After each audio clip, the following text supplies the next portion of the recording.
I'll go first.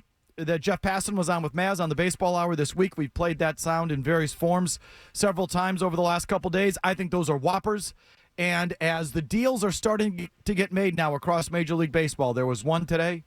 There was reports of the Red Sox turning down a pretty big trade, it sounds like, as well, with the San Diego Padres, where they offered you a starting pitcher in Dylan Cease. He is a starting pitcher, yeah, Mazz? Yes, he is, yep. Dylan Cease, it's a couple prospects for Jarren Duran that was quickly rejected. So it's starting to pick up. Just remember, folks, according to Jeff Passan, who's tapped in as it gets, the backdrop to the Red Sox at the trade deadline will be the one, budget constraints set by ownership, and two, the Red Sox willingness to go against what their computer models tell them. So again, budget constraints of the owner, and what does the computer tell us to do? Those are the two backdrops to the Red Sox at this deadline, and we all sort of knew it, feared it. It's unsettling to hear it, though, from an insider who knows and should know and probably has been told by the baseball people here on the Red Sox that that's the score. But don't forget, that's the score. 617-779-0985. Who wants to go next? Go ahead, Murray. I'll go next. So I thought there was some very refreshing commentary from Mike Vrabel today at training camp regarding defensive tackle Christian Wilkins, who just got cut by the Las Vegas Raiders. Hit it, Ryan Garvin. Well, I mean, I think we'll have a conversation. Again, this is pretty new, so I don't have all the information on what where Christian is. I've know Christian. I've recruited him when he was up here in the area in Connecticut and going to high school. So, I'm sure we'll have a conversation about it.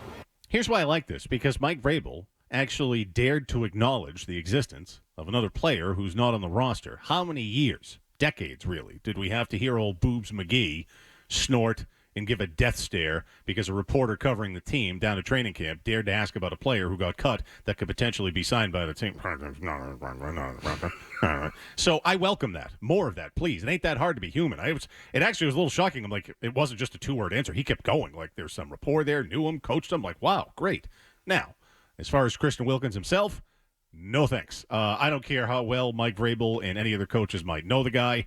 The Raiders, need I remind people, are now being held to be run by the best who ever did it, Tom Brady, who has an impossibly high standard. Also Pete Carroll, say what you will about him, but I think one of the better coaches in the league. He's back, Super Bowl winning coach. And so why'd they cut Christian Wilkins? Because he wasn't rehabbing properly, and he has a bum foot. So I'm good. No thanks. But as far as the commentary, I liked it.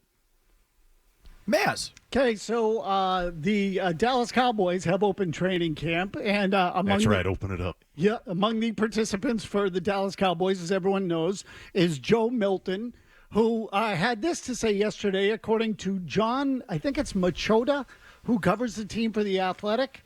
He was talking about Dak Prescott. At least he started by talking about Dak Prescott, and here's the comment. Dak is a great leader. All respect to him. He literally goes out of his way to help me. I've been in another building. I know how that goes. It's just very different over here.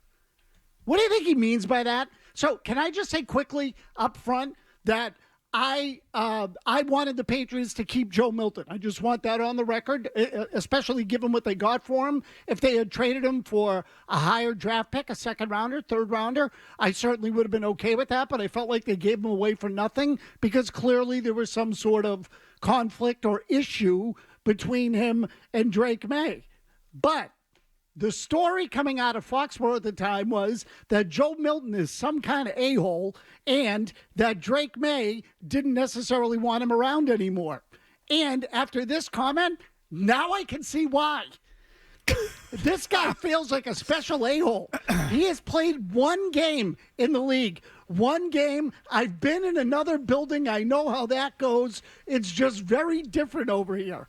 Now, look, the Patriots last year were a calamity. We all know that. So it was a bit of a clown show. And if that's what Joe Milton is talking about and basing his experience on, then I'm not going to argue with him. But if he's talking about the quarterback leadership, Drake May was a rookie a year ago. Maybe he's ripping on Jacoby Brissett as opposed to Dak Prescott. What do you think? But it feels to me like that is a shot at Drake May.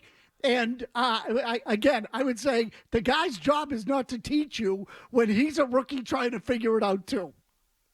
So, no doubt that Joe Milton might be a special kind of a-hole. I mean, that's That's the word coming out of there. I mean, fine. I'll take their word for it. I don't know. Like to think that the new coach and the new coaching staff could deal with the a-hole if there's value there. It doesn't make you change your mind on the trade, Mazz? No, it does not. Nope. I'm just telling you that I now see evidence of him being an a-hole. Okay, there it is. That's what I said. I wanted them to trade him for something of value. I still feel that way, but I now do believe the assessment that he is an a-hole. Right. We have confirmation, official Felger and Mazz confirmation. All right, opening takes in the books as promised. Calls opening segment if you're ready, and you are ready. Josh in Nashville, lead us off. Hey, Felge, I just want to say, about the Red Sox, I'm not in favor of them buying at the deadline, not because of, any, analytical type crap, but, just based on, eyeball tests, man. The Dodgers and the Yankees are out there, and, there's a fair amount of other good, ancillary good teams out there, and, the Red Sox, they're going to get rocked tonight, man. Whatever food people bring, they're not even going to want to eat it, man. Okay, so I disagree with you. You're saying don't make a move because they don't have a chance. I strongly disagree with that. Strongly. I mean, I obviously they're not at their full maturation point. I mean, it would be a little early. Obviously, they have problems. Obviously, they have flaws. They could go on a serious run with Garrett Crochet. That I'm sorry. Garrett Crochet, if they added a real deal second pitcher, that you're not relying on Lucas Giolito and Brian Bayo to be your real number 2 going forward. The other thing too is the American League really blows. They should invest in this team.